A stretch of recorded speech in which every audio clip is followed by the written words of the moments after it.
Okay, a question that comes up often: what is a great deck to start with for a beginner? And there's so many options, it can feel overwhelming. And I think some of these deck options can really entice you with beautiful designs, or you really connect with, I would say, the inspiration for the deck. But it doesn't necessarily mean that it's a great deck when you're new, you're starting out, and you have all these cards to memorize. It can feel a bit overwhelming. So I have a variety of decks out here. So I just wanted to go over some of the things that you want to look for in a deck that's great for beginners, and some that you might want to hold off until you're more comfortable. Now, the original Rider-Waite Smith deck, this is a mini deck, it's going to look like this. It's going to have the original artwork. It's going to have it labeled, where you're going to see, for the major and minor cards, there's going to be a description and number with the card. That's going to be really helpful. What I would say, though, is sometimes when we have the original Rider-Waite Smith, I think this is important to know these, but sometimes there's a lot of imagery, and then that might even feel overwhelming. So what I would say is yes, you can start with this, but it has been said that this can even feel like too much. I want to suggest a couple other options. This deck is a Biddy Tarot deck. It's going to have the Rider-Waite imagery. It's going to list what the card is, but it's going to be much simpler imagery, where it just has the key features of the deck. And I find that this is really helpful. Oh, here's a perfect example here. So when we have the Ten of Pentacles here, you're just going to see the relationship with the people and that generational wealth.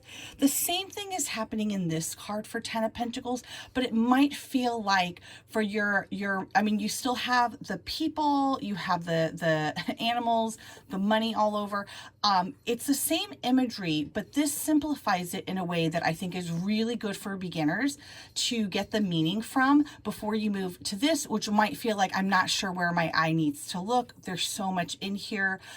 That's the difference. Now, I would say another example of a deck that's great to start with is a deck that has, and a lot of these decks have this. This is the Doodle deck, which I don't know if it's in production anymore, but some beginner decks, they will have keywords for even the reversals and uprights right on the deck.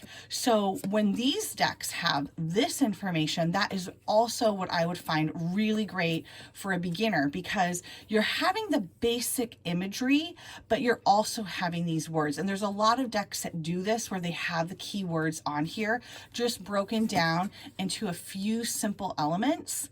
And then if you have just the gist of the card, upright and reversed on the card, then you're not reaching for a book. Okay, how do I interpret this? I have it. It's right there on the card. And there's lots of examples where they do this. I would say either a more basic version of the Rider-Waite, very basic version, like the Biddy Tarot deck. This is a wonderful, wonderful beginner deck, or something with the wording. Now, if you feel comfortable with these, you're like, you know what, I do want to I do think that when you're feeling more comfortable and confident, that's a really great time to move to the Rider-Waite Smith artwork, because all these other decks are going to be inspired based off this one. So if you really have this one down pat, then you can move to something that's more fun, colorful, that you're like, oh, I really love the beauty of this one. It's got this imagery, but it's based out of the artwork of the Rider-Waite Smith. So therefore, even though it's not quite the imagery, I get the gist of what's happening because I'm familiar enough with the original that this is just a little hair different, but I can still understand, and it's going to still label it. So this one's the Rainbow Tarot deck. So some of it is pretty spot on to Rider-Waite Smith.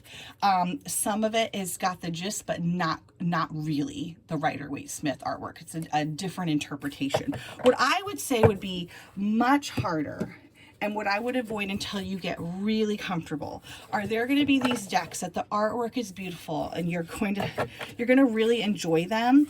Wow, it's just like, I really love the imagery, but it's hard because it's so far different that it doesn't quite come to mind what the imagery is. It's beautiful imagery, but maybe it's a little too different from what's on the Rider-Waite Smith. So now you're memorizing a lot of different images with the card. Now they do tell you what the card is, but sometimes, like this imagery, Six of Swords, pretty close to the Rider-Waite Smith Six of Swords, but this Seven of Pentacles is it's different enough that it might not spring to mind what the definition is. So I would save these, especially this one, the Three of Pentacles, very different because all the other imagery except for the Pentacles, it's not even on the card.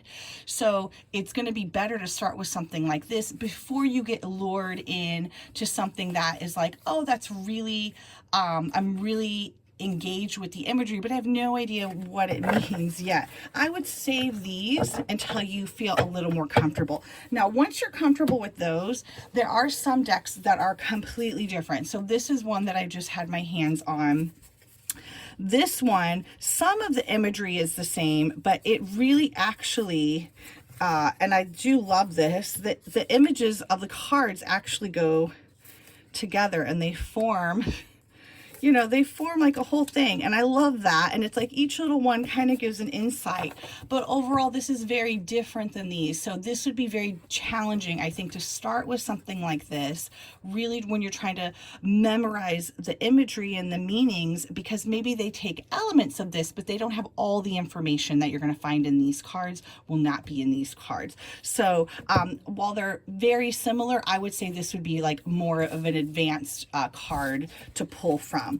Now, what I would say, if you, I'll just do a little offshoot here. If you're looking for Tarot de Marseille, so Tarot de Marseille is what the Rider-Waite Smith was originally based on. The major arcana cards are going to be the same, but the pip cards, which are like the ones, the twos, you know, they're going to be completely different. And actually, the way that you interpret these, it's going to be very different. And the best advice is to not even use these definitions when you start working with these cards, because these cards predate the Rider-Waite deck by a couple hundred years and then some. So this, you know, don't have this information in mind. Really look at this as a separate thing. It's okay to start with this one as a beginner, because in one case, like, you won't have these definitions in mind when you're looking at your Tarot de Marseille deck because you don't know them yet. And so I feel like that can almost even be a benefit, but it's not going to be the same. Some of the things, and this one mine's in French, some of these majors will be swapped, but most of them will be in the same order. But all the pip cards are just going to show the object. So it's going to be very, very different to do it that way. And I will just add one more thing. When we have a deck like this, which is the Lenormand deck, that is very different. Lenormand is based off of playing cards. Marie de Lenormand did these card readings for Napoleon in France, and it was very popular at the time. But this is going to be very different imagery. Even something like the star is going to have a different meaning than the star in the Rider-Waite Smith deck. It's going to be completely different. These are really fun. You're welcome to like jump into these as a beginner, do Lenormand, but it is going to be different than the Rider-Waite Smith. And a kind of a version I have here, this is sort of a version like the Tarot de Marseille, where you're going to have cards, but this is an old German deck. So again, this is going to be for more advanced advanced readers, where you're going to have comfort using the pip cards, knowing how to work with those. Your major arcana cards are going to be a little different in these. This is Dutet, which is like two-faced, and it just means that they have reverse meaning imagery based on the major number cards that you have here. So it's more interesting, I think, to like dive into these. Once you have these down, then you can go to an advanced deck like this. So I hope that was helpful when you're looking for and picking your cards, and I'll be back to answer other questions soon. Bye.